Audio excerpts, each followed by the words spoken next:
Periodic properties. আগের দিন periodic টেবিলের দুটো টপিক নিয়ে আমরা পড়েছিলাম, সেটা হচ্ছে history of periodic table and modern periodic table. আজকে যেটা পড়া হবে সেটা হচ্ছে পিরিয়ডিক প্রপার্টিজ। এখন পিরিয়ডিক প্রপার্টিজ এর মধ্যে মানে পর্যায়গত ধর্ম, যেটা ক্লাস 10-এ তোমরা বেশ কিছু পড়েছো, আজকে সেগুলোর মধ্যেই দুটো কি তিনটে টপিক পড়া হবে। যেমন ফার্স্টই হচ্ছে অ্যাটমিক রেডিয়াই বা পারমাণবিক ব্যাসার্ধ, এটাকে পারমাণবিক আকারও বলা চলে। অ্যাটমিক রেডিয়াই এর মধ্যে আমরা তিনটে টাইপের রেডিয়াই পড়ব: covalent radii, metallic radii, van der Waals radii. Covalent radii আবার দু রকমের হতে পারে, একটা হচ্ছে homo atomic radii, homo atomic মলিকিউলের ক্ষেত্রে, আর একটা হচ্ছে হেটেরো অ্যাটমিক মলিকিউলের ক্ষেত্রে। নেক্সট হচ্ছে তারপর আসছে আয়নিক রেডিয়াই, ও রিলেটেড একটা টপিক আছে আইসোইলেকট্রিক ইলেকট্রনিক স্পিসিস। থার্ড হচ্ছে অ্যাটমিক রেডিয়াইয়ের আন্ডারে একটা খুব ইম্পর্টেন্ট টপিক শিল্ডিং এফেক্ট বা আবরণী প্রভাব বা স্কিনিং এফেক্ট, ও রিলেটেড একটা টপিক ল্যান্থেনাইট কন্ট্রাকশন। এই হচ্ছে আমাদের প্রথম পড়ার বিষয় অ্যাটমিক রেডিয়াই।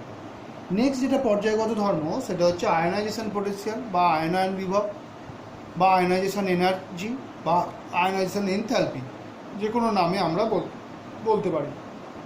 সেগুলো কোন কোন বিষয়ের উপর ডিপেন্ড করে, আর এর আয়নাইজেশন পোটেনশিয়ালের ইউনিট, এক্সেপশনাল কেস, এগুলো পড়তে হবে। একইভাবে আরেকটা পার্ট ইলেকট্রন অ্যাফিনিটি, এটা তোমাদের কাছে নতুন একবারে। ইলেকট্রন আসক্তি, সেটা কোন কোন বিষয়ের উপর নির্ভর করে, আর তার ইউনিটসও পড়তে হবে। এই তিনটে হয়ে গেলে আর যদি সময় থাকে তাহলে আমরা পড়ব কি না ইলেকট্রোনেগেটিভিটি, যেমন সেই বিষয়ে আমি পরে বলছি। ফার্স্ট আমরা যেটা যাই সেটা হচ্ছে অ্যাটমিক রেডিয়াই। এখন ফার্স্ট অ্যাটমিক রেডিয়াই বলতে আমরা কি বুঝি? ফার্স্ট দেখো, অ্যাটমিক রেডিয়াই বলতে আমরা কি বুঝি না, কোনো একটা পরমাণু, কোনো মৌলের পরমাণু নিউক্লিয়াস থেকে তার যে আউটার মোস্ট অরবিট বা আউটার মোস্ট যে সেল, তার যে ডিস্টেন্স, তার যে দূরত্ব, তাকেই বলা হয় ওই পরমাণুটার অ্যাটমিক রেডিয়াই বা পারমাণবিক ব্যাসার্ধ। ক্লিয়ার সবার কাছে?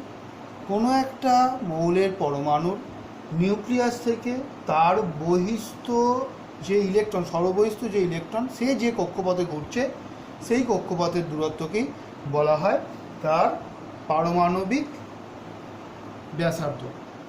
এখন পারমাণবিক ব্যাসার্ধ ইউনিট কি? সেটা হচ্ছে খুব স্মল হয়, খুব ছোট হয়, তাই পিকোমিটার, ন্যানোমিটার, অ্যামস্ট্রং, এগুলো ওদের ইউনিট। এবার আসছি, এই যে পারমাণবিক ব্যাসার্ধ নির্ণয় করা হচ্ছে, আবার বলছি পিকোমিটার, ন্যানোমিটার, অ্যামস্ট্রং। পারমাণবিক ব্যাসার্ধ যে নির্ণয় করা হচ্ছে সেগুলো কিভাবে নির্ণয় করা হয় তার উপর ডিপেন্ড করে আমরা পারমাণবিক ব্যাসার্ধ বা এই ব্যাসার্ধকে আমরা তিন ভাগে ভাগ করতে পারি।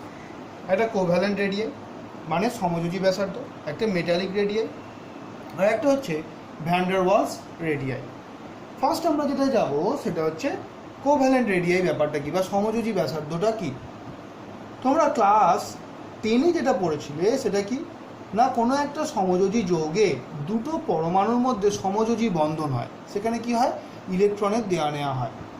কিন্তু আমরা 11-এ পড়ব, 11-এ আমরা যখন পরমাণুর গঠনের শেষ দিকে পড়ব বা রাসায়নিক বন্ধনে যখন পড়ব, তখন দেখা যাবে কিন্তু ইলেকট্রনকে আমরা আর বিন্দু বা কণা হিসেবে ট্রিট করতে পারছি না, ধরতে পারছি না। ওকে কি ধরা হচ্ছে? ইলেকট্রনটাকে ঋণাত্মক তড়িতের একটা মেঘ রূপে কল্পনা করা হচ্ছে। তাই সমযোজী বন্ধনের কনসেপ্টটা একটু কিন্তু বদলে যাবে। সেখানে কি হয়, দুটো মৌলের ধরো পরমাণু, সেটা একই ধরনের মৌলও হতে পারে, দুটো পরমাণু সেটা একই মৌলেরও হতে পারে, আবার দুটো ভিন্ন মৌলেরও হতে পারে। দুটো একই মৌলের পরমাণু হলে, দুটো পরমাণু একই মৌলের হলে তাকে বলা হয় হোমো অ্যাটমিক মলিকিউল, মানে মৌলিক অণু। আর যদি দুটো ভিন্ন ভিন্ন মৌলের পরমাণু হয় তখন তাকে বলা হবে হেটেরো অ্যাটমিক মলিকিউল বা যৌগিক অণু। তাহলে দুটো পরমাণুর ইলেকট্রন ক্লাউডগুলো বহিস্থকক্ষে, ধরো এই ইলেকট্রন ক্লাউড বহিস্থকক্ষপথের ইলেকট্রন ক্লাউড, নেগেটিভ আধান ঘনত্ব আর কি, তারা যখন একটার সঙ্গে একটার অভিলেপন ঘটে বন্ধন হয়, মানে একটার ইলেকট্রন ক্লাউড আর একটার ইলেকট্রন ক্লাউডের সঙ্গে যখন অভিলেপনে যায়, ঢুকে যায় এইভাবে, এটাকে ওভারল্যাপও বলে। এটাকে যখন এই অভিলেপন ঘটে বা ওভারল্যাপের মাধ্যমে বন্ধনটা গঠিত হয় তখন তাকে বলা হচ্ছে সমযোজী বন্ধন। তাহলে এক্ষেত্রে যদি আমরা মৌলের পরমাণুগুলোর ব্যাসার্ধ নির্ণয় করতে যাই তাহলে কিন্তু এই অঞ্চলটা দুটো মিশে গেছে, তো তাহলে কিন্তু আমরা এই ডিস্টেন্সটা বলতে পারবো না। অণুর মধ্যে, সমযোজী অণুর মধ্যে উপস্থিত পরমাণুর ব্যাসার্ধ নির্ণয় করতে গেলে কিন্তু এই ব্যাপারটা আমরা পাচ্ছি না, দেবের থেকে একটু ছোট হয়ে যাচ্ছে। কীভাবে না, এখন কিন্তু ডিস্টেন্সটা হয়ে যাচ্ছে এটা, তাই না? তখন আমাকে কি করতে হবে, ব্যাসার্ধটা আর হবে ইকুয়াল টু হবে এই যে ডিস্টেন্সটা, এটা যদি আমরা ডি ধরি, d/2 মানে এইটা হবে, তাই না? তাহলে আমার কিন্তু ব্যাসার্ধটা কিছুটা কম হচ্ছে, যা যদি পরমাণু অবস্থাতে থাকতো তাহলে যে ব্যাসার্ধ পেতাম সেখানে থেকে কিন্তু যৌগিক অণুতে যে পরমাণুগুলো উপস্থিত থাকে তার ব্যাসার্ধ কিন্তু সামান্য হলো কম হয়। ক্লিয়ার সমযোজী কোভ্যালেন্ট রেডিয়াইয়ের ব্যাপারটা বা সমযোজী ব্যাসার্ধের ব্যাপারটা। নেক্সট আমরা যাচ্ছি মেটালিক রেডিয়াই। মেটালিক রেডিয়াই পড়ার আগে আমাদের ব্যাপারটা একটু জানতে হবে। মেটালিক রেডিয়াই অ্যাকচুয়ালি ঘটনাটা কী হয়, মেটালিক বন্ডটাই কি আর তার রেডিয়াই ব্যাপারটাই কি, ধাতুর ধর্ম কী, এগুলো তোমাদের জানা, ক্লাস 10-এ পড়েছো। ধাতুর ধর্ম কী না, তারা ইলেকট্রন ছাড়তে চায়। এখন কোনো ধাতু পরমাণু যখন ইলেকট্রন ছাড়ছে তাহলে নিজে কি হচ্ছে, মেটাল, এম ফর মেটাল, তাই এই ইলেকট্রন ছাড়লো, তাই এই নিজে কি হয়ে যাচ্ছে, পজিটিভ আধান হয়ে যাচ্ছে আর ইলেকট্রন রিলিজ করছে। কেমন, এটা ক্যাটায়নে পরিণত হলো। এবার এরা এইরকম অনেক পরমাণু আছে দিয়ে অনেক আয়ন তৈরি করছে, ক্যাটায়ন তৈরি করছে। এই ক্যাটায়নগুলো পজিটিভলি চার্জ আর যে ইলেকট্রনগুলো ছাড়ছে সেগুলো নেগেটিভলি চার্জ। এই পজিটিভ যে আয়নগুলো আছে অনেকগুলো এম প্লাস আয়ন আছে, তাহলে এদের মধ্যে তো বিকর্ষণ হওয়ার কথা, কেন না সবাই ক্যাটায়ন বলে। কিন্তু এই ইলেকট্রনগুলো কি করে, এই কেলাসটার চারিদিকে একটা ঋণাত্মক আধানের মেঘ তৈরি করে বসে থাকে, যার কারণে এই ক্যাটায়নগুলো এই মেঘকে অতিক্রম করে বেরিয়ে যেতে পারে না, কারণ এদের মধ্যে একটা অ্যাট্রাকশন ফোর্স কাজ করে নেগেটিভ পজিটিভের মধ্যে। এই ইলেকট্রন ক্লাউডের প্রভাবে যে মেটালিক বন্ড তৈরি হয়, মানে ইলেকট্রন ক্লাউড আর ধাতুগুলোর ক্যাটায়নের মধ্যে যে বন্ড তৈরি হয় তাকেই বলা হচ্ছে মেটালিক বন্ড। কেমন, এখন এই যে মেটালগুলো হলো সেগুলো কি হলো, ধরো এই একটা ধাতু ছিল, যেমন ধরো সোডিয়ামের কথাই বলো, সোডিয়াম এখান থেকে একটা ইলেকট্রন ছেড়ে দিল, বহিস্থ কক্ষপথ থেকে একটা ইলেকট্রন ও ছেড়ে দিল, তাহলে কি হলো, ও ক্যাটায়নে পরিণত হলো, তাই তো? তাহলে ক্যাটায়নে পরিণত হওয়ার ফলে আগে ওর যতগুলো নিউক্লিয়াসে যতগুলো প্রোটন ছিল, কটা ছিল, 11টা প্রোটন ছিল, সে কী করছিল, 11টা ইলেকট্রনকে টানছিল। এখন কিন্তু ইলেকট্রন সংখ্যা হয়ে গেছে 10টা, তাহলে আকর্ষণ বলটা বেড়ে গেছে, তাহলে ওই জন্য ব্যাসার্ধটা কিছুটা হলেও ছোট হয়ে যায়, বা এই ক্ষেত্রে এই কক্ষপথটা আর অবশিষ্ট তার থাকে না, তখন আমরা ডিস্টেন্সটা কী নির্ণয় করি, এই ডিস্টেন্সটা, তাই না? তাহলে মেটালিক বন্ড যদি হয় তখন আমরা কোনো একটা ক্যাটায়নের নিউক্লিয়াস থেকে ওর সর্ববহিস্থ কক্ষের সর্ববহিস্থ যে ইলেকট্রন তার যে কক্ষপথ তার মধ্যে দূরত্বকেই বলা হবে মেটালিক রেডিয়াই।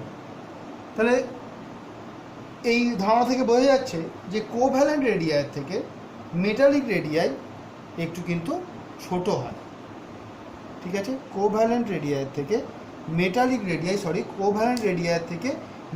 রেডিয়াই কিন্তু একটু বড় হয় থেকে, তাহলে ধাতব ব্যাসার্ধ একটু বড় হয়। কেন বড় হয়, এখানে কিন্তু ওই অভিলেপনটা তো হয় না, সিঙ্গেল অ্যাটম রূপেই থাকে। ওখানে কি হয়, একটা অ্যাটম আর একটা অ্যাটমের মধ্যে অভিলেপনে চলে যায়, তখন অর্ধেক হয়ে যাচ্ছে। এখানে সেই ব্যাপারটা হয় না। তাহলে এখানে হয়ে যাচ্ছে কি না, এক সিঙ্গেল ক্যাটায়ন হিসেবে থাকে। তার কারণেই এর রেডিয়াইটা মেটালিক রেডিয়াইটা কোভ্যালেন্ট রেডিয়াই থেকে সামান্য কিছুটা বড় হয়। তাহলে এই গেল হচ্ছে মেটালিক রেডিয়াইয়ের ঘটনা। এরপর আমরা যেটা যাচ্ছি সেটা হচ্ছে van der Waals radii. Van der Waals radii কি? ভ্যান ডার ওয়ালস একটা আকর্ষণ বল। ভ্যান ডার ওয়ালস একজন বিজ্ঞানী, তিনি একটা অ্যাট্রাকশন ফোর্সের কথা বলেন। কীরকম? ধরো দুটো অণু এইভাবে, ধরো দুটো, একটা সমযোজী অণু আর একটা সমযোজী অণু এইভাবে পরস্পরের কাছাকাছি আছে, তাদের মধ্যে সবসময়ই একটা আকর্ষণ বল ক্রিয়া করে। কেমন? তাহলে এই আকর্ষণ বলটাকে, এই যে আকর্ষণ বল অ্যাট্রাকশন ফোর্স, সেটাকে বলা হয় van der Waals attraction force. Van der Waals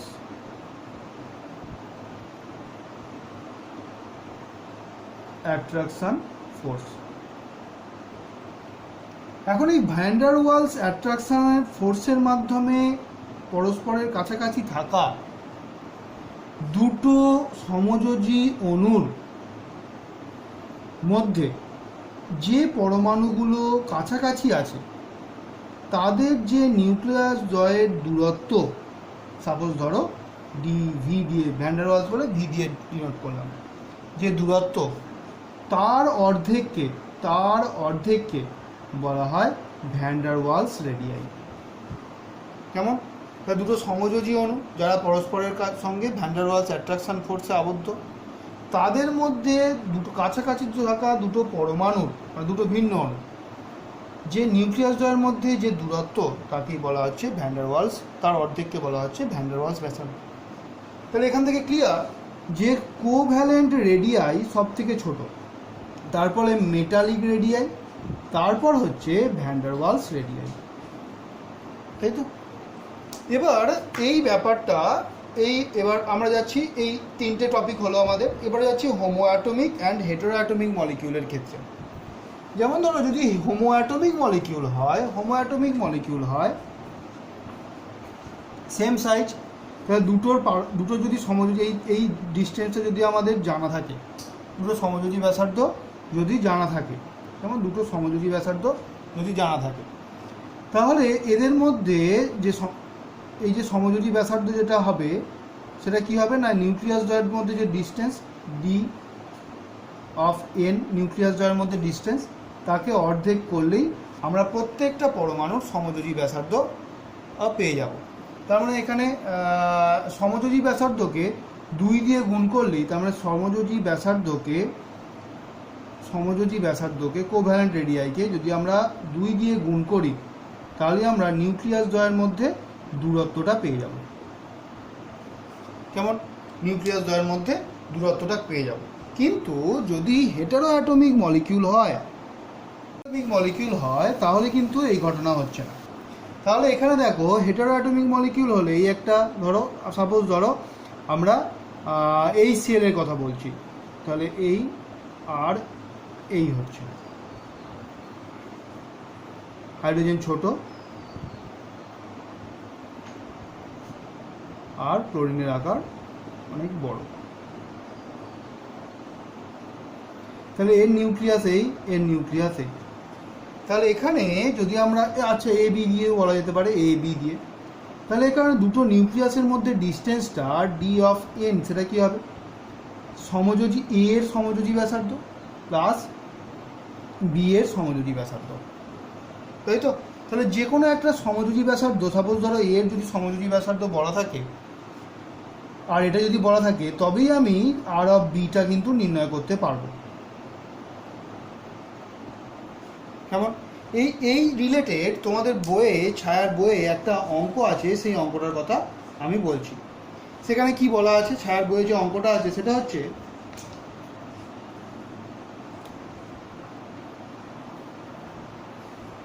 বলেছে যে HCl এর ক্ষেত্রে আন্তঃনিউক্লিয় দূরত্ব হচ্ছে, HCl এর আন্তঃনিউক্লিয় দূরত্ব হচ্ছে D of N equal to, বলেছে 1.36 অ্যাংস্ট্রম। হাইড্রোজেন পরমাণু আর অফ এইচ সেটা বলে দিয়েছে না 0.37 অ্যাংস্ট্রম। তাহলে বলতে বলেছে যে ক্লোরিনের সমযোজী ব্যাসার্ধ কত, ক্লোরিন পরমাণু সমযোজী ব্যাসার্ধ কত।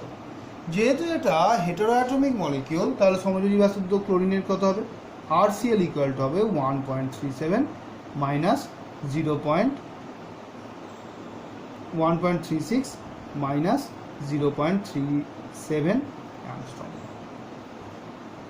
Is equal to 0.99 angstrom. কেমন? তাহলে এই হচ্ছে এই টাইপের অঙ্ক শর্ট কোশ্চেনে করতে পারে। তাহলে এই গেল হচ্ছে তিনটে টাইপের আমি অ্যাটমিক রেডিয়াইয়ের কথা বললাম। এবার আমরা আসছি শ্রেণী এবং পর্যায় বরাবর কিভাবে অ্যাটমিক রেডিয়াইয়ের চেঞ্জ হয় সেই ব্যাপারে যাচ্ছি।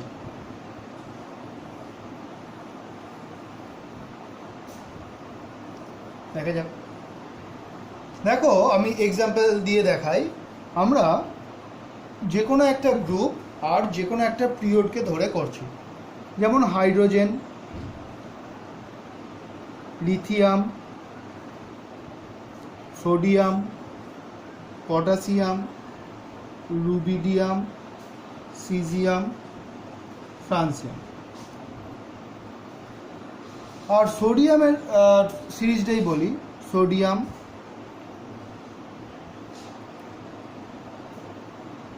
ম্যাগনেসিয়াম, অ্যালুমিনিয়াম, সিলিকন,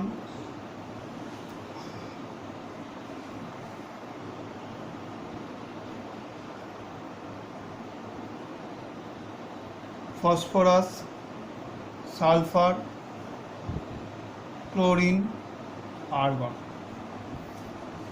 কেমন? এই হচ্ছে আমাদের একটা শ্রেণী বরাবর গ্রুপ 1, আর এটা হচ্ছে পর্যায় নাম্বার 3, এটা ধরে আমরা বলছি। দেখো যদি হাইড্রোজেনের ইলেকট্রন বিন্যাস দেখা হয়, যদি ইলেকট্রন বিন্যাস দেখা হয় তাহলে কিন্তু সেটা কি হয় না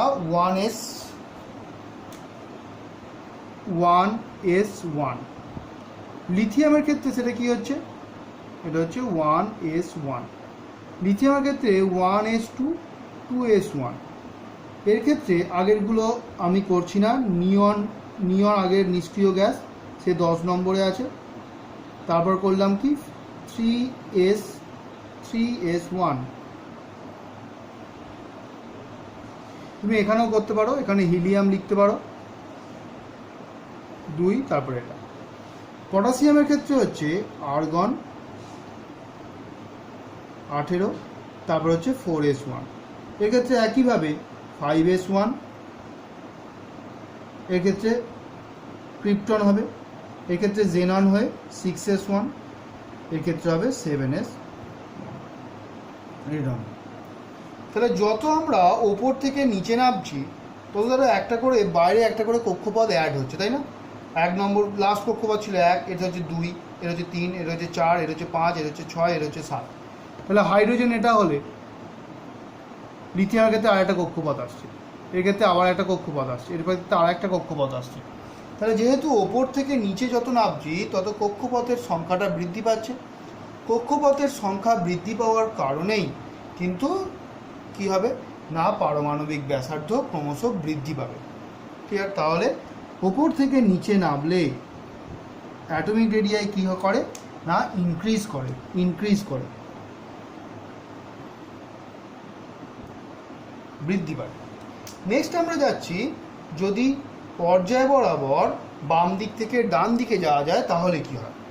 পর্যায় বরাবর যদি আমরা বাম দিক থেকে ডান দিকে যাই তাহলে দেখা যায় এর ক্ষেত্রে হচ্ছে সেম নিয়নের ইলেকট্রনিক কনফিগারেশন, এর ক্ষেত্রে সবারই থাকবে, শুধু একটা করে ইলেকট্রন অ্যাড হবে, এটা হয়ে যাবে 3s2। অ্যালুমিনিয়ামের কী হবে 3s2 আর 3p1। কেন? এসে তো দুটোর বেশি ইলেকট্রন ধরে না, তাহলে p আসবে। এর হবে 3s2 3p2, 3s2 3p3, 3s2 3p4, এর হবে 3s2 3p5, আর এর হবে 3s2 3p6। এই হচ্ছে ইলেকট্রনিক কনফিগারেশন। তাহলে এখানে কিন্তু কক্ষপথের সংখ্যা বাড়ছে না, কক্ষপথ একই থাকছে, শুধু একটা করে ইলেকট্রন অ্যাড হচ্ছে, তার সঙ্গে একটা করে প্রোটন অ্যাড হচ্ছে, তাই তো। নিউক্লিয়াসে একটা করে প্রোটন বাড়ছে। এখানে সোডিয়ামের কটা? 11টা প্রোটন 11টা ইলেকট্রন, 12টা প্রোটন 12টা ইলেকট্রন, 13টা 13টা, 14 14, 15 15, 17টা ক্লোরিনে 17টা প্রোটন 17টা ইলেকট্রন, আর্গনে 18টা প্রোটন 18টা ইলেকট্রন। এখন এর ফলে কি হয় দেখা যায়, সোডিয়ামের ক্ষেত্রে 11টা প্রোটন 11টা ইলেকট্রনকে যে বলে আকর্ষণ করছে, ক্লোরিনের ক্ষেত্রে কিন্তু 17টা প্রোটন 17টা ইলেকট্রনকে তার থেকে একটু বেশি বলে আকর্ষণ করছে। কেন না, নিউক্লিয়াসের মধ্যে নিউক্লিয়ার ফোর্সটা বা নিউক্লিয়ার যে অ্যাট্রাকশন ফোর্সটা, নিউক্লিয় বলটা যে উৎপন্ন হয়, তার প্রধান কারণ হচ্ছে প্রোটন আর নিউট্রনের মধ্যে পারস্পরিক রূপান্তর। এই পারস্পরিক রূপান্তর যত বেশি হবে তত নিউক্লিয় আকর্ষণ বল বেশি। তাহলে পারস্পরিক রূপান্তরটা কোনখানে ম্যাক্সিমাম হওয়ার কথা? ক্লোরিনের ক্ষেত্রে বা আর্গনের ক্ষেত্রে বলো, আর্গনের ব্যতিক্রমকে সেটা আমি পরে বলছি। ক্লোরিনের ক্ষেত্রে, এদের মধ্যে ক্লোরিনের ক্ষেত্রে ম্যাক্সিমাম হয়। তাহলে ক্লোরিনের ক্ষেত্রে প্রোটনের সংখ্যা বেশি বলে প্রোটন নিউট্রনের সংখ্যা। তাই ক্লোরিনের ক্ষেত্রে যে নিউক্লিয়ার ফোর্স, তার থেকে সোডিয়ামের কিন্তু নিউক্লিয়ার ফোর্সটা কম হয়। এটাকে বলা হয় এফেক্টিভ নিউক্লিয়ার চার্জ। যার কারণেই বহিস্থ ইলেকট্রনের প্রতি যত বাম দিক থেকে আমরা ডান দিকে যাই, তত নিউক্লিয় বলটা বাড়তে থাকে, যার কারণেই ব্যাসার্ধের হ্রাস ঘটে। তাহলে বাম দিক থেকে ডান দিকে গেলে এফেক্টিভ নিউক্লিয়ার অ্যাট্রাকশন ফোর্স और এফেক্টিভ নিউক্লিয়ার চার্জ और কার্যকারী নিউক্লিয় বল, এর কারণে ব্যাসার্ধের কিন্তু হ্রাস ঘটতে থাকে। তাহলে কি হবে না, যত আমরা বাম দিক, কোনো একটা পর্যায়ের বাম দিক থেকে ডান দিকে যাব, তত কিন্তু ডিক্রিজ করবে, অ্যাটমিক রেডিয়াই ডিক্রিজ করবে।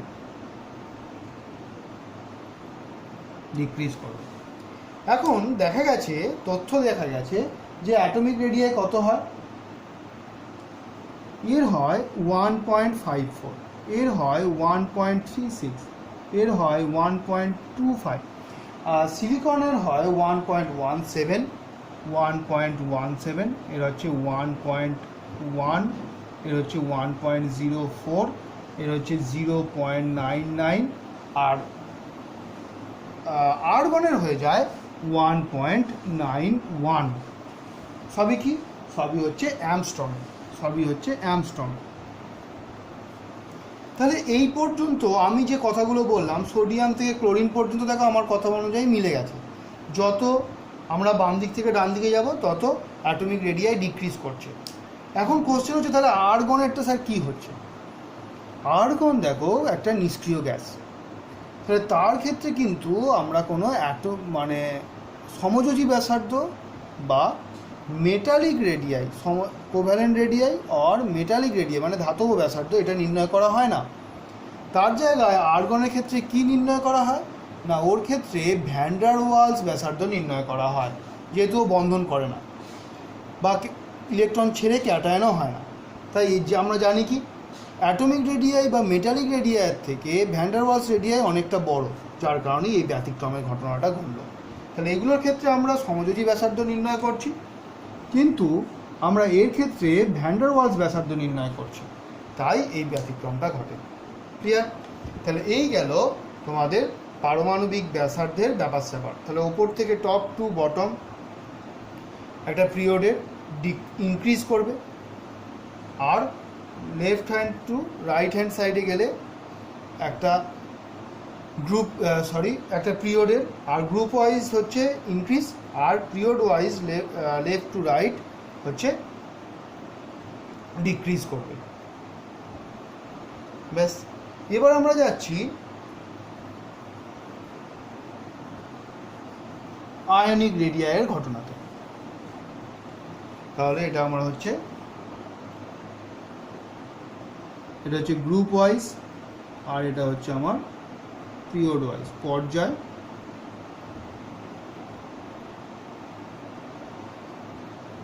এটা ব্যাস। নেক্সট আমরা যাচ্ছি আয়নিক রেডিয়াইয়ের মধ্যে। আয়নিক রেডিয়াই কাকে বলে? যে কোনো একটা আয়নের নিউক্লিয়াস থেকে তার সর্ববহিস্থ কক্ষের যে দূরত্ব তাকে বলা হচ্ছে তার আয়নিক রেডিয়াই।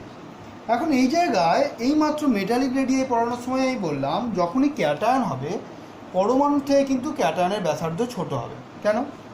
যেমন ধরো ম্যাগনেসিয়ামের ক্ষেত্রে বা সোডিয়ামের ক্ষেত্রে এমজি থেকে যখন এমজি প্লাস হয়, এমজি যদি প্লাস হয় তাহলে একটা ইলেকট্রনও ছেড়ে দিচ্ছে। এর ক্ষেত্রে কটা ছিল? 12টা প্রোটন ছিল আর 12টা ইলেকট্রন ছিল। এর ক্ষেত্রে 12টা প্রোটন হচ্ছে কিন্তু 11টা ইলেকট্রন হচ্ছে। তাহলে কোন ক্ষেত্রে আকর্ষণ বল বেশি হবে? এর ক্ষেত্রে আকর্ষণ বল বেশি হবে। আকর্ষণ বল বেশি হওয়ার জন্য বাইরের যে কক্ষপথটা সেটা নিউক্লিয়াসের দিকে সরে আসবে, যার কারণে এই পরমাণু থেকে ক্যাটায়নের কিন্তু ব্যাসার্ধ ছোট হবে। যত পজিটিভ চার্জটা বাড়বে, যখনই এটা Mg2+ হলো তখন ইলেকট্রন কটা হয়ে গেল? 10টা। তাহলে আকর্ষণ বল আরও বেড়ে গেল, তাহলে ব্যাসার্ধ আরও ছোট হবে। তাহলে যত ক্যাটায়নের চার্জ বাড়তে থাকবে তত পারমাণবিক ব্যাসার্ধ কিন্তু হ্রাস পাবে। নেক্সট আমরা যাচ্ছি অ্যানায়নের ব্যাপারটায়। ধরো অক্সিজেন, অক্সিজেন একটা ইলেকট্রন গেইন করে ও মাইনাস হলো। তাহলে এখানে কটা প্রোটন ছিল? 8টা প্রোটন ছিল আর 8টা ইলেকট্রন ছিল। এখানে প্রোটন রইল 8টাই কিন্তু ইলেকট্রন হয়ে গেল 9টা, তাই না? তাহলে এখানে যে 8টা প্রোটন যে বলে 8টা ইলেকট্রনকে টানছিল, এখানে 8টা প্রোটন 9টা ইলেকট্রনের ওপর সেই বল কাজ দিতে পারবে না, কিছুটা কম হবে। যার কারণে এর কি হবে? নিউক্লিয়াসের আকর্ষণ বলটা কম হওয়ায় বহিস্থ যে কক্ষপথটা সেটা বাইরের দিকে প্রসারিত হবে সামান্য, যার কারণে পারমাণবিক ব্যাসার্ধ অ্যানায়নের ক্ষেত্রে আয়নীয় ব্যাসার্ধটা বৃদ্ধি পায়। এবার যত চার্জ বৃদ্ধি পাবে, সাপোজ হলো 2- হলো, বা এইভাবে লিখতে পারো 2- হলো, তাহলে এখানে তো কটা ইলেকট্রন হলো? 10টা ইলেকট্রন হলো, তাই তো? তাহলে কি হবে? ব্যাসার্ধটা আরেকটু বাড়বে। তাহলে পরমাণুর থেকে যে পরমাণু তার থেকে পারমাণবিক ব্যাসার্ধ অপেক্ষা অ্যানায়নের ব্যাসার্ধ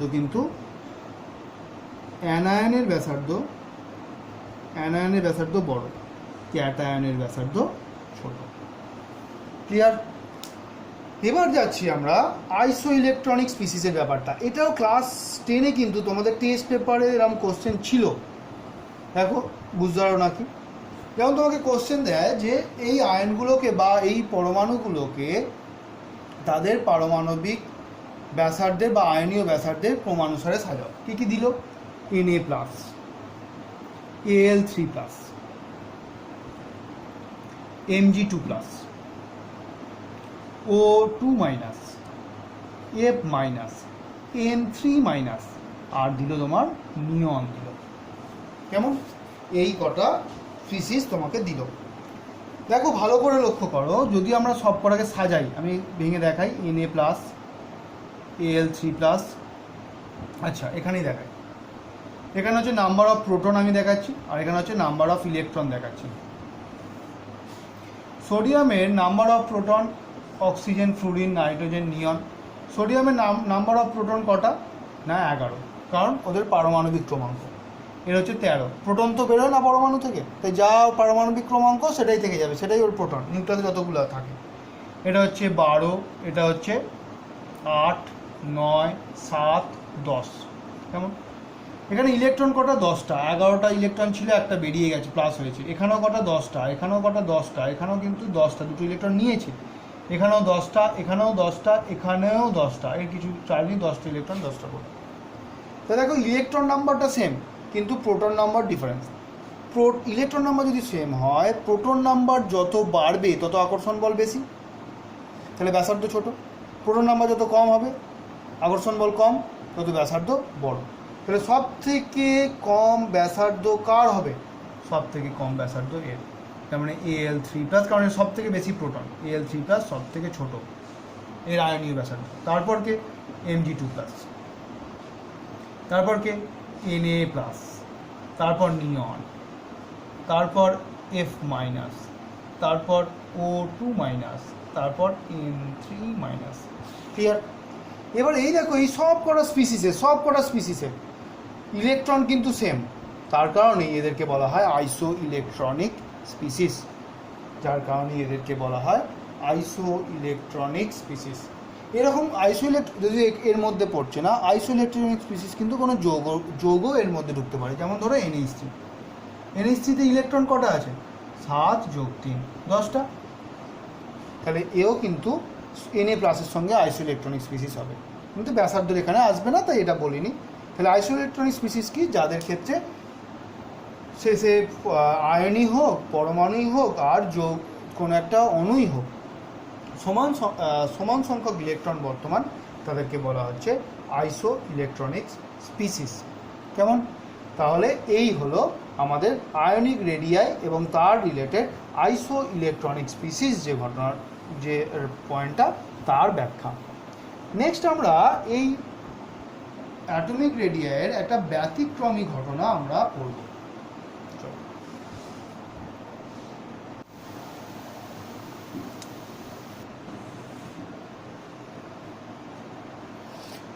এবার দেখো, যেটা বললাম এটা ব্যতিক্রমী ঘটনা, সেটা হচ্ছে শিল্ডিং এফেক্ট, আবরণী প্রভাব। এটা বোঝানোর জন্য একটা টপিক আছে, কিন্তু সেটা তোমাদের সিলেবাসে নেই, ঠিক আছে? যেটা এই তোমাদের সিলেবাসে যেটা আছে সেটা দিয়ে বোঝানোর চেষ্টা করি। শিল্ডিং এফেক্ট ব্যাপারটা কি? দেখো, যত S, P, D, F এই উপকক্ষগুলো, এই অরবিটালগুলো আমরা যাচ্ছি বা উপকক্ষে যাচ্ছি, এর মধ্যে যে অরবিটালগুলো আছে, তো দেখো আকার বাড়ছে। এসের একটাই কক্ষক, পি এর 3টে, ডি এর 5টা, এফ এর 7টা, এইভাবে যাচ্ছে। তো তাহলে যত আমরা এস, পি, ডি, এফ যাচ্ছি, তত ওদের ইলেকট্রনের যে ঘনত্ব, ঋণাত্মক আধানের ঘনত্ব, সেটা কিন্তু ক্রমশ কমতে থাকছে। ভালো করে বুঝবে, ঋণাত্মক আধানের যে ঘনত্ব, সেটা এস সব থেকে বেশি ঋণাত্মক আধানের ঘনত্ব, এস অরবিটালে, তারপর পি, তারপর ডি, তারপর এফ অরবিটাল, পরে আরও এই করতে থাকছে। এর ফলে কি হচ্ছে? ধরো এই নিউক্লিয়াস আছে, এখানে পজিটিভ চার্জ আছে। এখন এর চারিদিকে যদি এস অরবিটালের থাকা ইলেকট্রন অনেক বেশি থাকে, এস অরবিটালে থাকা ইলেকট্রনের সংখ্যা খুব বেশি হয়, পুরোটাই আমি আর দেখাচ্ছি না, যদি বেশি হয়, তারা কি করছে? এই চার্জটাকে কিন্তু আটকে দিচ্ছে, মানে একটা ঢেকে রাখছে, আবরণ করে রাখছে নিউক্লিয়াসের চার্জটাকে। যার কারণে নিউক্লিয়াসের চার্জটা একে ভেদ করে অন্য যে ইলেকট্রনকে টানবে, সেই টানার প্রবণতাটা কিছুটা হলেও কমিয়ে দিচ্ছে কি? এস অরবিটালের ইলেকট্রন যে ক্লাউডটা। পি অরবিটালও এরকম নিউক্লিয়াসের আকর্ষণ বলকে ঢেকে রাখতে পারে বা আবরণ করতে পারে, কিন্তু ডি আর এফ অরবিটালের যে ইলেকট্রনগুলো ক্লাউড আছে, সেটা কিন্তু অনেকটাই ফাঁকা ফাঁকা। যদি ভালো করে বোঝানোর ব্যাপারে যায়, তাহলে এই সূর্যের আলো, ধরো সূর্যের আলো যদি আকাশে মেঘ থাকে, বর্ষাকাল, ধরো বর্ষাকালে ঘন কালো মেঘ আছে, তাই বর্ষাকালের বেশি যদি মেঘ থাকে, বেশিরভাগ সময়ই আমাদের চারিপাশটা কি থাকে? অন্ধকার টাইপের হয়ে যায়, তাই তো? সূর্যের আলো পৌঁছয় না। সেটা ধরো এস আর পি অরবিটাল করছে, মানে সূর্যের আলোটাকে বা নিউক্লিয়াসের আকর্ষণ বলটাকে ইলেকট্রনের ক্লাউড দিয়ে ঢেকে রাখছে, সেটা বাইরের যে ইলেকট্রনগুলো তার কাছে ততটা যেতে দিচ্ছে না। আর ডি আর এফ অরবিটালের যে ইলেকট্রন ক্লাউড, সেটা হচ্ছে শরতের পেঁজা তুলোর মতন মেঘ, ফাঁকা ফাঁকা থাকে, মানে কীরকম? এইভাবে থাকে, যার কারণে বা এটা ডেনসিটিটা কম থাকে, ডেনসিটিটা ধরো কম থাকে, যার কারণে সহজেই সূর্যের আলো পৃথিবীতে পৌঁছতে পারে, বা নিউক্লিয়াসের আকর্ষণ বল ডি ও এফ অরবিটালের ইলেকট্রনের ক্লাউডকে ভেদ করে বহিস্থ-কক্ষ ইলেকট্রনকে টানতে পারে। তাহলে এই ঘটনা থেকে দেখা যায় যে কোনো একটা পরমাণুর মধ্যে যত বেশি ডি এফ অরবিটালে ইলেকট্রন থাকবে, তার সেই পরমাণুগুলোর ক্ষেত্রে বহিস্থ ইলেকট্রনের প্রতি নিউক্লিয়াসের আকর্ষণ বলটা কিন্তু তীব্র হবে, যার কারণে পারমাণবিক ব্যাসার্ধের সংকোচন ঘটবে। এটা কিসের প্রভাবে হলো? না, আবরণী ক্ষমতার প্রভাবে হলো। কেন? এসপি অরবিটালে থাকা ইলেকট্রন ক্লাউডের ডেন্সিটি বেশি, যার কারণে আবরণী ক্ষমতা ওদের বেশি। কিন্তু ডি আর এফ ইলেকট্রনের আবরণী ক্ষমতা কম, যার কারণে ইলেকট্রনগুলোকে বহিঃস্থকক্ষের ইলেকট্রনকে নিউক্লিয়াস নিজের দিকে আকর্ষণ করতে পারে, যার ফলে ব্যাসার্ধের হ্রাস ঘটে। তাই এই ঘটনাকে বলা হয় আবরণী প্রভাব বা শিল্ডিং এফেক্ট। এই শিল্ডিং এফেক্টের ফলে পারমাণবিক ব্যাসার্ধের যে সংকোচন বা প্রসারণ স্বাভাবিকভাবে ঘটার কথা, সেটা কিন্তু কিছু কিছু জায়গায় ব্যতিক্রম ঘটে। যেমন ধরো যে 4 নম্বর যে শ্রেণী, আমাদের আধুনিক পর্যায় সারণীর যে 4 নম্বর শ্রেণী, তাতে কি কি আছে? Titanium, zirconium and hafnium. Titanium হচ্ছে পিরিয়ড হচ্ছে 4, A5, A6। টাইটেনিয়াম কত নম্বর মৌল? টাইটেনিয়াম হচ্ছে 23 নম্বর মৌল।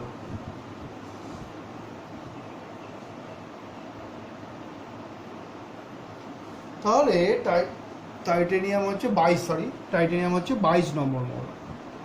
তাহলে জার্কোনিয়াম কত হবে?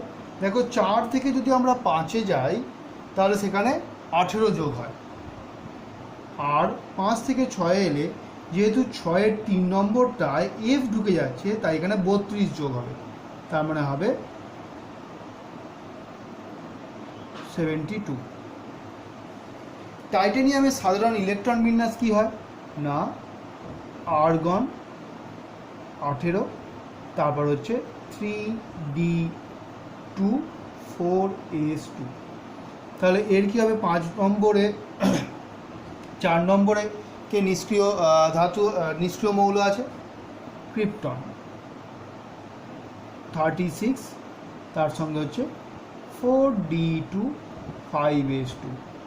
এর হচ্ছে কি জেনন 54, তার সঙ্গে হচ্ছে 5d2 6s2। তাহলে ইলেকট্রন বিন্যাস লক্ষ্য করলে দেখা যাবে এতে ডি অরবিটালের ইলেকট্রন মাত্র 2টো, কিন্তু এর ক্ষেত্রে ডি অরবিটালের ইলেকট্রন দেখো, এর আগে তো 3d আছে, এর মধ্যে 3d ঢুকে আছে, 3d10, তাহলে কটা হলো? 12টা। এর ক্ষেত্রে কত আছে? 3d10 ঢুকে আছে, 4d10 ঢুকে আছে, আবার এখানে 4f14ও ঢুকে আছে, তাই না? তাহলে এখানে কিন্তু ডি অরবিটাল এবং এফ অরবিটালের ইলেকট্রন সংখ্যা খুব বেশি। তার মানে এই যত আমরা ওপর থেকে নিচে নামছি তত আবরণী প্রভাবজনিত ব্যাপার স্যাপারগুলো আমরা কিন্তু লক্ষ্য করব। কারণ ডি অরবিটালের এফ অরবিটাল ইলেকট্রনগুলোর তো আকর্ষণ বল কম, কিন্তু প্রোটন তো আছে 72টা, যার কারণে হ্যাফনিয়ামের বহিঃস্থকক্ষের ইলেকট্রনের প্রতি নিউক্লিয়াসের আকর্ষণ বলটা কিন্তু তীব্র হয়, এদের থেকে এর বেশি হয়, কারণ এখানে ডি অরবিটাল ইলেকট্রন কম, এর ক্ষেত্রে বেশি, তাই এই নিউক্লিয়াসের বলকে আটকাতে পারে না ভালোভাবে, যার কারণে এখানে বেশি হয় আকর্ষণ বলটা। এর ফলে পারমাণবিক ব্যাসার্ধ, নিয়ম কি স্বাভাবিক নিয়ম, ওপর থেকে নিচে নামলে ব্যাসার্ধটা কি হয় না বৃদ্ধি পাওয়ার কথা, সে জায়গায় এর হয়ে যায় 159 পিকোমিটার, 159 পিকোমিটার, আর এন হয়ে যায় 156 পিকোমিটার। ব্যাসার্ধের হ্রাস ঘটে, এটা আবরণী প্রভাবজনিত কারণে ঘটে। কিন্তু একটা ইম্পর্টেন্ট কোশ্চেন যে হ্যাফনিয়াম এবং জার্কোনিয়ামের পারমাণবিক ব্যাসার্ধের যে পরিবর্তন, সেটার ব্যতিক্রম লক্ষ্য করা যায় কেন? তার কারণ হচ্ছে আবরণী প্রভাব। কেমন? তাহলে এই গেল হচ্ছে আমাদের পারমাণবিক ব্যাসার্ধ সংক্রান্ত বা অ্যাটমিক রেডিয়াই সম্পর্কিত ব্যাপার স্যাপার। এবার এই পারমাণবিক ব্যাসার্ধের যে পরিবর্তন বা আয়নীয় ব্যাসার্ধের যে পরিবর্তন, সেটা একটা ছোট ইকুয়েশন দিয়ে কিন্তু কোরিলেট করা হয়েছে। সেটা কি? Z/E। জেডটা কি না পারমাণবিক ক্রমাঙ্ক, আর ইটা কি? এটা হচ্ছে কতগুলো ইলেকট্রন আছে, নাম্বার অফ ইলেকট্রনের সংখ্যা, সেটা inversely proportional to the ionic radii or atomic radii. তাহলে পারমাণবিক ক্রমাঙ্ক বাই নাম্বার অফ ইলেকট্রন। পারমাণবিক ক্রমাঙ্ক মানে অ্যাকচুয়ালি প্রোটনের সংখ্যা বাই ইলেকট্রনের সংখ্যা, indirectly proportional to the radii, atomic or ionic radii. কেমন? এটা দিয়ে রিলেট করা হয়েছে। নেক্সট, এই গেল আমাদের অ্যাটমিক রেডিয়াই। তাহলে অ্যাটমিক রেডিয়াই থেকে আমাদের কী কী জানতে হবে সেটা আমি এখানে লিখে রাখি। তাহলে অ্যাটমিক রেডিয়াই, সেটা উপর থেকে নিচে নামলে কি হয়, ইনক্রিজ করে, আর বাম দিক থেকে ডান দিকে গেলে কি করে, ডিক্রিজ করে। শুধু এর ক্ষেত্রে ব্যতিক্রম নোবেল গ্যাসগুলোর ক্ষেত্রে বা নিষ্ক্রিয় গ্যাসগুলোর ক্ষেত্রে, সেখানে ভ্যান ডার ওয়াল অ্যাট্রাকশন ফোর্স। নেক্সট আমরা যাচ্ছি আয়নাইজেশন পোটেনশিয়ালের ব্যাপারটা। আয়নাইজেশন পোটেনশিয়ালটা তোমরা বাংলায় পড়েছো আয়নায়ন বিভব। তাহলে আয়নায়ন বিভব কাকে বলে না, ভালো করে সংজ্ঞাটা আমাদের দেখতে হবে। কি সংজ্ঞাটা বলছে না, কোনো একটা মৌলের গ্যাসীয় বিচ্ছিন্ন পরমাণু যখন সে ভূমিস্তরে আছে, গ্যাসীয় অবস্থায় আছে, বিচ্ছিন্ন পরমাণু এবং ভূমিস্তর আছে, ভূমিস্তর মানে তাতে বাইরে থেকে কোনো শক্তি দেওয়া হয়নি, সেই অবস্থায় তার বহিস্থ কক্ষের একটা ইলেকট্রনকে নিউক্লিয়াসের আকর্ষণ বল থেকে ছাড়িয়ে অসীম দূরত্বে প্রেরণ করতে যে পরিমাণ শক্তি দিতে হয়, যে পরিমাণ শক্তি বাইরে থেকে দিতে হয়, তাকেই বলা হবে ওই পরমাণুটার আয়নায়ন বিভব বা আয়নাইজেশন পোটেনশিয়াল বা আয়নায়ন এনথালপি বলা হবে। তাহলে এক্ষেত্রে আয়নাইজেশন পোটেনশিয়ালের ক্ষেত্রে কি হয় না, শক্তি দিতে হয়, তাই আমরা শক্তিকে পরে আমরা থার্মোডাইনামিক্সে পড়ব ডেল এইচ দ্বারা ডিনোট করি, এনথালপি চেঞ্জ বলা হয়। এটা এই যে এনথালপিকে ডিনোট করা হয়, এটা শক্তিকে প্রকাশ করে। সেটার আগে সবসময় পজিটিভ হবে, যেহেতু শক্তি গৃহীত হচ্ছে তাই পজিটিভ, শক্তি বেরিয়ে গেলে সেটা নেগেটিভ। তাহলে যত বেশি শক্তি দিতে হবে তত তার আয়নাইজেশন পোটেনশিয়াল বেশি হবে। ব্যাপারটা ক্লিয়ার? নেক্সট আমরা যাচ্ছি এই আয়নাইজেশন পোটেনশিয়ালের ব্যাপারটা কিসের উপর ডিপেন্ড করে। কিসের উপর ডিপেন্ড করে? সাইজ অফ অ্যাটম, সেটা আমি বলছি। Charge of nucleus, electronic configuration, half fill, full fill, subset. চলো দেখা যাক ফার্স্ট ব্যাপারটা। এটা হচ্ছে জেনারেল ব্যাপার। যেটা দেখো, যত কোনো একটা ধরো সাপোজ এই হচ্ছে কারোর নিউক্লিয়াস, এই হচ্ছে কারোর বহিস্থ কক্ষপথ, এই হচ্ছে কারোর বহিস্থ কক্ষপথ। আবার ধরো এই নিউক্লিয়াস, এই হচ্ছে ধরো কারোর বহিস্থ কক্ষপথ, ইলেকট্রন। তাহলে কোন ক্ষেত্রে আকর্ষণ বলটা বেশি হবে? অবশ্যই এর ক্ষেত্রে বেশি হবে, তাই না? কারণ কাছে আছে, তাই তো। কুলম্বের সূত্র কি বলে না, দুটো আধানদের মধ্যে আকর্ষণ বা বিকর্ষণ বল আধানদ্বয়ের গুণফলের সমানুপাতিক এবং তাদের মধ্যে যে দূরত্ব তার বর্গের ব্যস্তানুপাতিক। তাহলে দূরত্ব যত কম হবে আকর্ষণ বল তত বেশি হবে, তাহলে দূরত্ব কম, আকর্ষণ বল বেশি। তাহলে এই দিয়ে যদি আমরা রিলেট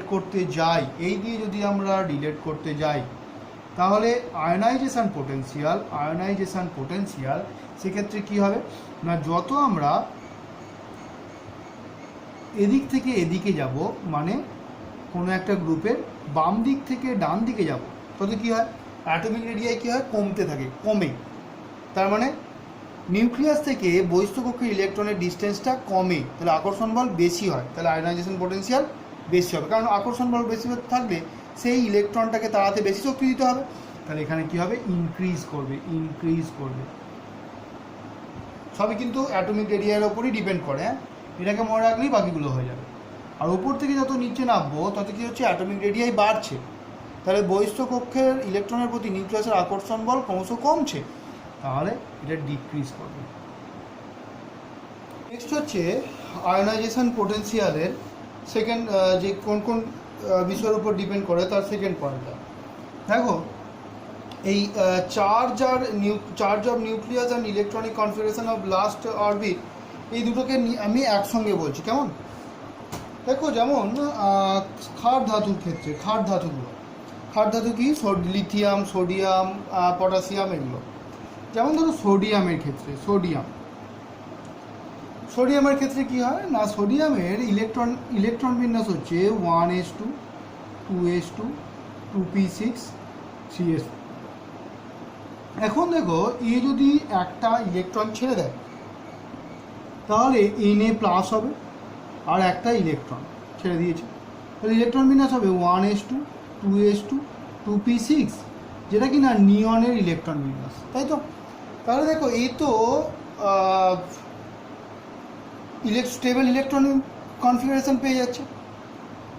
তাহলে এই ক্ষেত্রে যে আয়নাইজেশন পোটেনশিয়াল হবে সেটা কিন্তু খুবই কম। কেন? যদি এই ইলেকট্রনটাকে বের করে দেওয়া যায় তাহলে ক্ষার ধাতুগুলো বা সোডিয়াম সুস্থিত ইলেকট্রন বিন্যাস লাভ করে। যে কোনো পরমাণুই চাই সুস্থিত ইলেকট্রন বিন্যাস লাভ করতে, তাই সহজেই একটা ইলেকট্রনকে ও ছেড়ে দেবে, যার কারণে এই ক্ষেত্রে ক্ষার ধাতুগুলোর ক্ষেত্রে আয়নায়ন বিভবের মানটা কিন্তু খুবই কম হয়। সেম একই ঘটনা যদি আমরা মানে একইভাবে যদি নিয়নের ক্ষেত্রে বলি, নিয়ন ইলেকট্রন বিন্যাস কি 1s2 2s2 2p6, তাই না? তাহলে এখান থেকে যদি আমি নিয়ন প্লাস করতে যাই, দিয়ে একটা ইলেকট্রন ছাড়াতে যাই, এ কি ছাড়তে চাইবে? ছাড়তে চাইবে না, কারণ এর স্টেবল ইলেকট্রনিক কনফিগারেশন।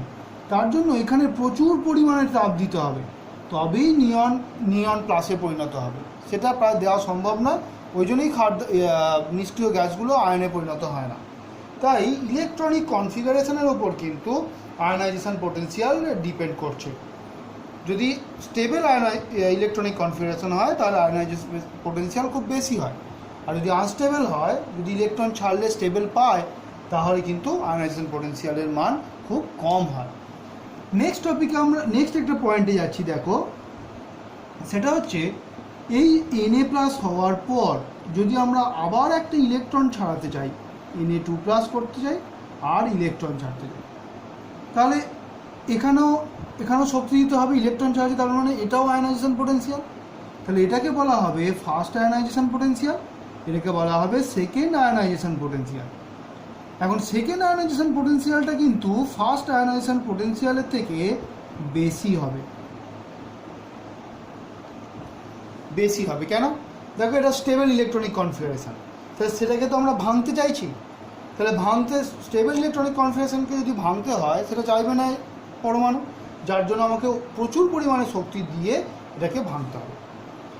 সেকেন্ড হচ্ছে আরেকটাভাবে ব্যাখ্যা করা যায়। এখানে দেখো ইলেকট্রন ছিল কটা? 11টা ইলেকট্রন ছিল, আর ছিল 11টা প্রোটন। এখানে 11টা প্রোটনই আছে, কিন্তু 10টা ইলেকট্রন হয়ে গেছে। তাহলে এর থেকে এখানে আকর্ষণ বল তো বেশি। তাহলে আকর্ষণ বল ইলেকট্রনের প্রতি বেশি হওয়া নিউক্লিয়াসের, সেই ইলেকট্রনগুলোকে ছাড়াতে বেশি শক্তির দরকার হয়, তাই এর থেকে এখানে বেশি শক্তির দরকার হবে। তাহলে এটা দুভাবে বলা যায়। একটা হচ্ছে চার্জ অফ নিউক্লিয়াস, মানে 11টা ইলেকট্রনের সাপেক্ষে 11টা প্লাস, 10টা ইলেকট্রনের সাপেক্ষে 11টা প্লাস। তাহলে কোন ক্ষেত্রে নিউক্লিয়াসের চার্জ তুলনামূলকভাবে বেশি? এর ক্ষেত্রে। তাহলে চার্জ অফ নিউক্লিয়াস যত বাড়বে তত আয়নাইজেশন পোটেনশিয়াল বাড়বে। একইভাবে যত ইলেকট্রনিক কনফিগারেশন স্টেবল হবে তত আয়নাইজেশন পোটেনশিয়াল বাড়বে। কেমন? নেক্সট, এরপর আমরা যাচ্ছি হাফ ফিল্ড ফুল ফিল্ড সাবসেলের ক্ষেত্রে। দেখো, হাফ ফিল্ড ফুল ফিল্ড সাবসেলের ক্ষেত্রে কি ঘটনা? হাফ ফিল্ড ফুল ফিল্ড সাবসেলের ক্ষেত্রে যেমন এদিক থেকে আমরা এদিকে গেলে কি বলেছি না, ইলেকট্রনিক তো আয়নাইজেশন পোটেনশিয়াল ক্রমশ ইনক্রিজ করবে। তাহলে যদি আমরা lithium, beryllium, boron, carbon, nitrogen, oxygen, fluorine এইগুলোতে যাই, তাহলে সেখানে এটা হওয়ার কথা অর্ডারটা, কিন্তু দেখা যায় এখানে দুটো ব্যতিক্রমের ঘটনা দেখা যায়। কি হয়? দেখা যায় নাইট্রোজেনের আয়নাইজেশন পোটেনশিয়াল অক্সিজেনের থেকে বেশি। কেন? নাইট্রোজেনের ইলেকট্রন বিন্যাস দেখো 1s2 2s2 2p3। অক্সিজেনের কত? এটা হচ্ছে নাইট্রোজেনের ইলেকট্রন বিন্যাস। অক্সিজেনের কত? 1s2 2s2 2p4। তাহলে এখানে পি অরবিটালটা কিন্তু হাফ ফিল্ড আছে, হাফ ফিল্ড, আর এখানে neither half field not full field. তাহলে হাফ ফিল্ড যেহেতু আমরা আগে পড়েছি যে হাফ ফিল্ড যখন ইলেকট্রন বিন্যাস হয় তখন সেটা স্টেবল হয়, তাহলে এই ইলেকট্রন আর ছাড়তে চাইবে না, এর থেকে ইলেকট্রন ছাড়াতে আমাকে বেশি করে শক্তি দিতে হবে, যার কারণেই এর আয়নাইজেশন পোটেনশিয়াল বেশি হয়। কিন্তু এর ক্ষেত্রে কি, একটা ইলেকট্রন যদি ছেড়ে দেয় তাহলে ও 2p3 হবে, stable electronic configuration, half field হয়ে যাচ্ছে, যার কারণে এ সহজেই ইলেকট্রন ছেড়ে দেবে। তাহলে কী হয়, নাইট্রোজেনের যা হওয়ার কথা, নাইট্রোজেনের থেকে অক্সিজেনের আয়নায়ন বিভবটা বেশি হওয়ার কথা, কিন্তু হাফ ফিল্ড সাবসেলের জন্য যেহেতু স্টেবিলিটি নাইট্রোজেনের বেশি, তাই নাইট্রোজেনের আয়নায়ন এনথালপির মানটা বেশি হয়ে যায়। তাহলে এখানে আমার অর্ডারটা কী হয়ে যাবে, এই অর্ডার চলে আসবে। যেমন নেক্সট হচ্ছে বেরিলিয়াম আর বোরনের ক্ষেত্রে। বেরিলিয়াম আর বোরনের ক্ষেত্রে দেখো একটা টপিক, দেখো বেরিলিয়াম আর বোরনের ইলেকট্রনিক কনফিগারেশন। বেরিলিয়াম হচ্ছে 1s2 2s2 আর বোরনের হচ্ছে 1s2 2s2 2p1। তাহলে কার ইলেকট্রনিক কনফিগারেশনটা বেশি স্টেবলের? দেখো দুটোই ফুল ফিল্ড আছে, আর এর লাস্টে দেখো পি অরবিটালটা না ফুল ফিল্ড না হাফ ফিল্ড। তাহলে এই একটা ইলেকট্রন সহজেই ছাড়তে পারবে, কিন্তু এখানে ছাড়তে চাইবে না, যার কারণে এখানে বেশি শক্তি দিতে হবে, এখানে কম শক্তি দিতে হবে। হওয়া উচিত ছিল বোরনের বেশি বেরিলিয়ামের কম, কিন্তু তার জায়গায় উল্টো ঘটনা ঘটবে। তাহলে এই ঘটনাটা দেখা যায়। একইভাবে যদি আমরা ফসফরাস আর সালফারের ক্ষেত্রে দেখি, সেখানেও একই ঘটনা ঘটে। ফসফরাসের আয়নায়ন বিভব অক্সিজেনের থেকে বেশি হয়। ক্লিয়ার? তাহলে এই গেল আয়নাইজেশন পোটেনশিয়ালের ব্যাপার স্যাপার।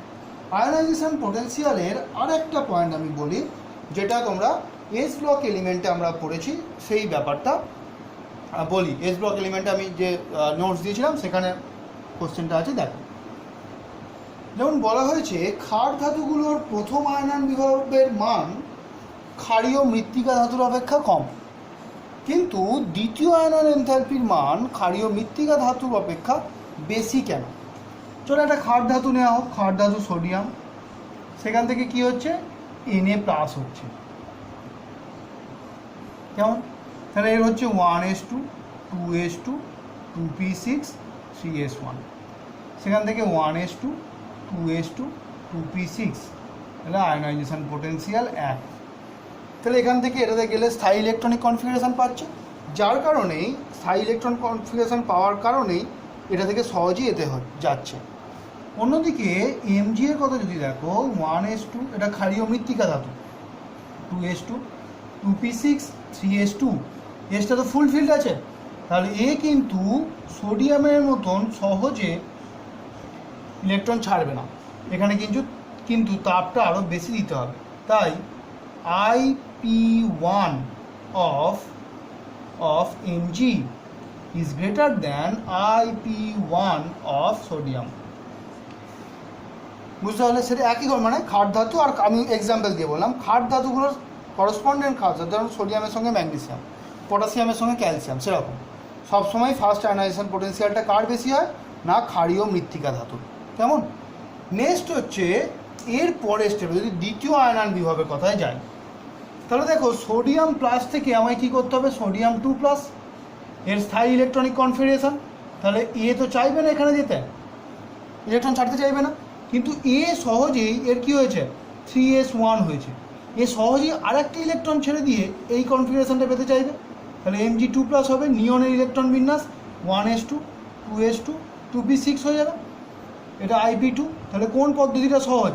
অবশ্যই এটা, কারণ এটা এখান থেকে এটা গেলে স্থায়ী ইলেকট্রন বিন্যাস ভেঙে যেতে হচ্ছে, আর এখান থেকে এখানে এলে স্থায়ী ইলেকট্রন বিন্যাস পাচ্ছে, তাই এটা অনেক বেশি সহজ হবে। তাই IP2 of alkaline earth metal, মানে এখানে for example Mg is less than IP2 of alkaline metal, ক্ষারীয় ধাতুর থেকে কম হবে। এই হচ্ছে আয়নাইজেশন পোটেনশিয়ালের বিষয়সমূহ। কেমন? নেক্সট আমরা যাব যেটায়, সেটা হচ্ছে ইলেকট্রন অ্যাফিনিটি। চলো তাহলে এই আয়নাইজেশন পোটেনশিয়াল আর অ্যাটমিক রেডিয়াইয়ের ব্যাপার স্যাপার আমরা বুঝলাম।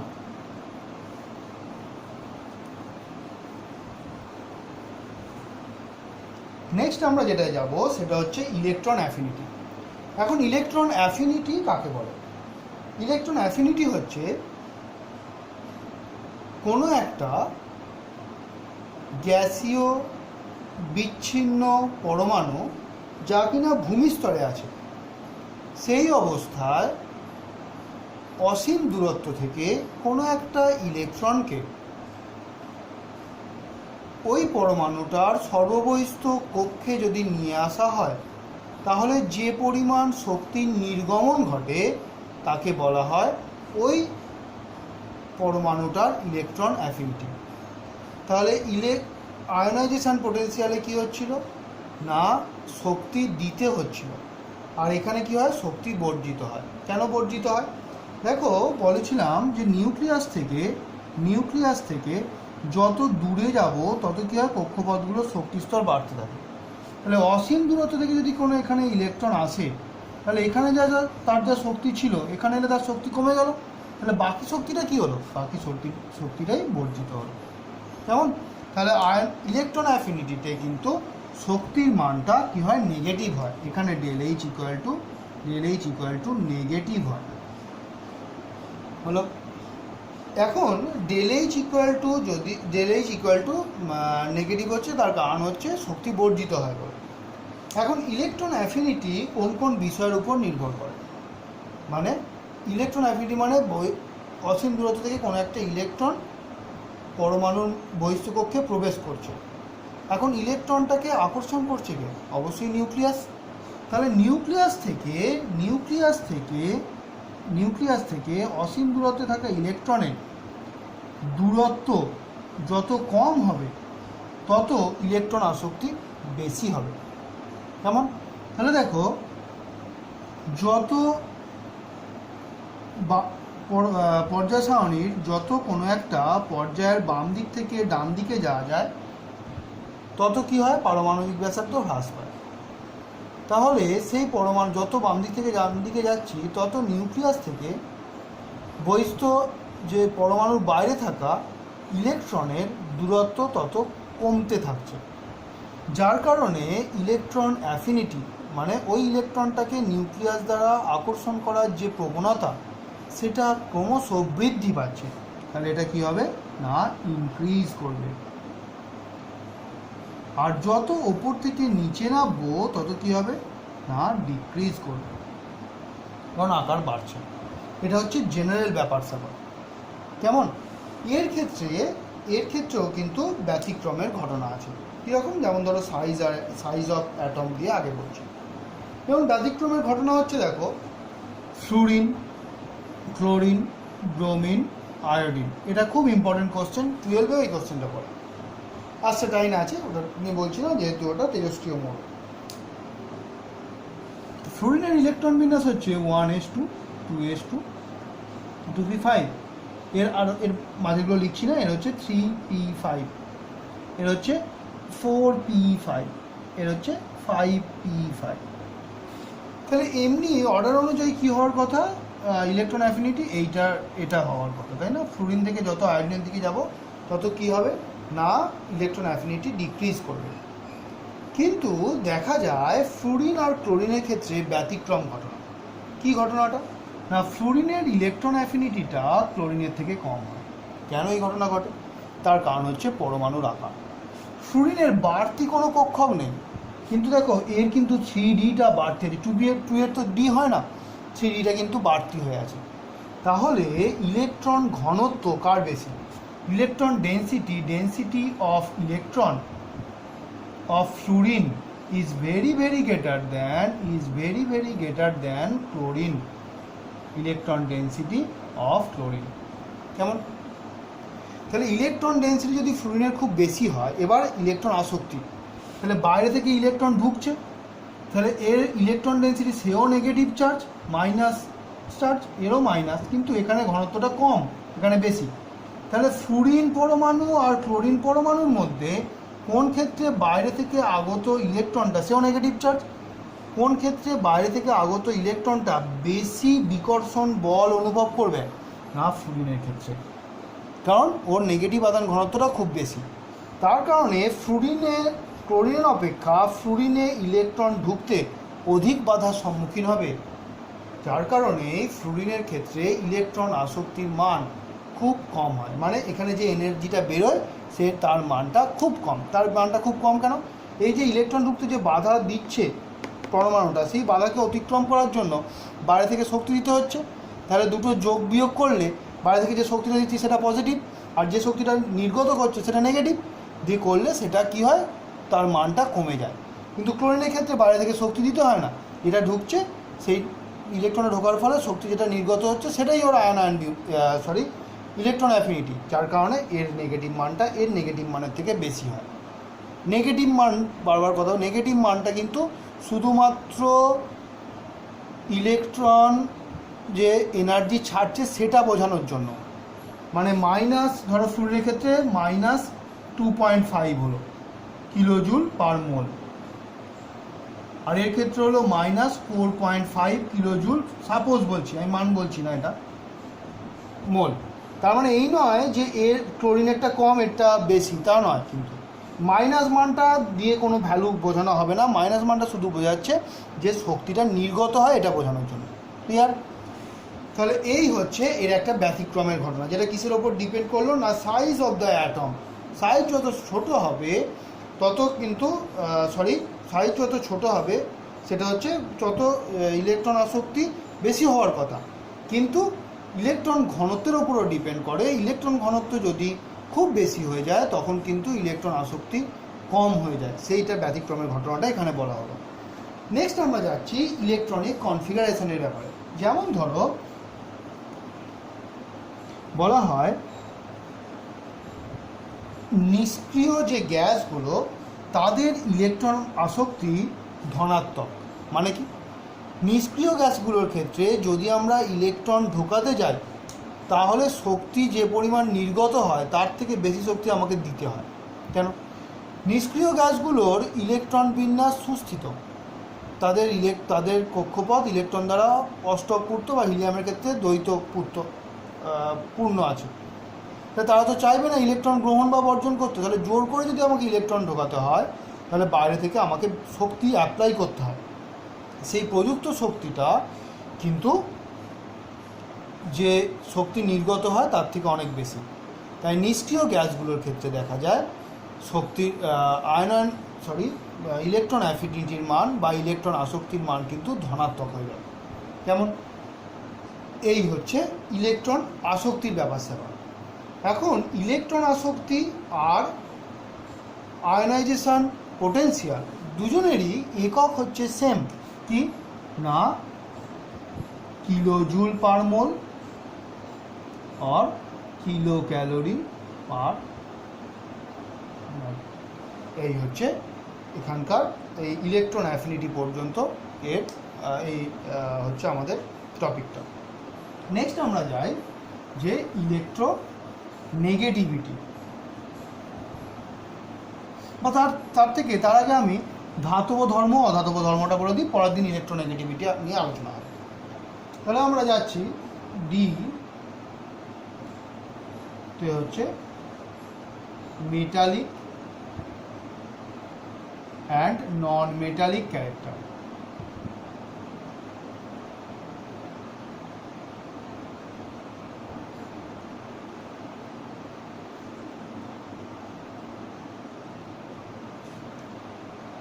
মেটালিক এবং নন মেটালিক ক্যারেক্টার। মেটালিক এবং নন মেটাল কাদের বলে না, যারা সহজ মনে রাখবে, যারা সহজে ইলেকট্রন ছাড়তে পারে তারাই হচ্ছে মেটাল। মানে অন্য পদার্থকে যারা বিজারিত করতে পারে তারা হচ্ছে মেটাল। যার যত বিজারণ ক্ষমতা আছে তার মেটালিক ক্যারেক্টার তত বেশি, বা যে যত তাদের ইলেকট্রন ছাড়তে পারবে সে তত ভালো মেটাল। এখন ইলেকট্রন কারা ছাড়তে পারবে সেটা তার মানে আয়নায়ন এনথালপির ব্যাপার স্যাপারে যাচ্ছে। যত পারমাণবিক ব্যাসার্ধ বেশি হবে তত নিউক্লিয়াসের আকর্ষণ বল কম হবে, তত ইলেকট্রন ছাড়ার প্রবণতা বাড়বে। যেমন তাহলে দেখো, যত ওপর থেকে নিচে নামে পারমাণবিক ব্যাসার্ধ বাড়ে, নিউক্লিয়াসের আকর্ষণ বল কমে, ইলেকট্রন ছাড়ার প্রবণতা বাড়ে, তাই মেটালিক ক্যারেক্টার তত বেশি হয়। তাহলে এটা কী হবে, মেটালিক ক্যারেক্টারটা ইনক্রিজ করবে মেটালিক ক্যারেক্টার। হ্যাঁ, নন মেটালিক ক্যারেক্টার কী হবে, ডিক্রিজ করবে সহজভাবে। আর এদিক থেকে এদিকে যত যাবো তত পারমাণবিক ব্যাসার্ধ কমে, নিউক্লিয়াসের আকর্ষণ বল বাড়ে, ইলেকট্রন ছাড়ার প্রবণতা কমে, তাহলে এটা কী হবে, ডিক্রিজ করবে। ওই জন্যই দেখো এস ব্লক এলিমেন্টগুলো ডি ব্লক এলিমেন্টগুলো ধাতু, কিন্তু পি ব্লক এলিমেন্টগুলোর অনেকটাই শেষের দিকেরগুলো সবই অধাতু, তাই না? এদিক থেকে এদিকে যত যাচ্ছি তত ধাতব ধর্ম হ্রাস পাচ্ছে, আর অধাতব ধর্ম তত বৃদ্ধি পাচ্ছে। এবার মেটালিক ক্যারেক্টার আর নন মেটালিক ক্যারেক্টারের ওপর ডিপেন্ড করছে কি না জারণ এবং বিজারণ ধর্ম।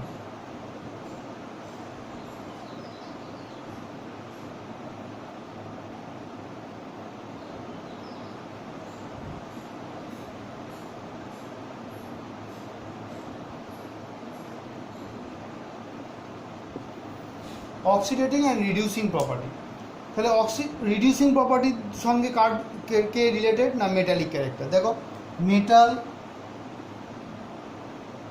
Metallic character directly proportional to reducing property.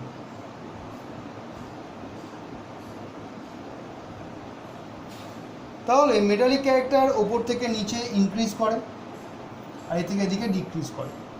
তাহলে রিডিউসিং প্রপার্টি, এটা হবে রিডিউসিং প্রপার্টি ওপর থেকে নিচে কি হবে না ইনক্রিজ করবে, এটা ডিক্রিজ করবে। ক্লিয়ার? তাহলে এই হচ্ছে আমাদের পিরিয়ডিক প্রপার্টির মধ্যে আমি 5টা প্রপার্টি বললাম। নেক্সট দিন আমরা ইলেকট্রোনেগেটিভিটি, অক্সাইড এবং হাইড্রোক্সাইডের ক্ষার ধর্ম, অ্যাসিড ধর্ম, অ্যাটমিক ভলিউম এই নিয়ে আলোচনা করব। গলনাঙ্ক, স্ফুটনাঙ্ক মানে মেল্টিং পয়েন্ট, বয়েলিং পয়েন্ট এই নিয়ে আলোচনা করব। কেমন?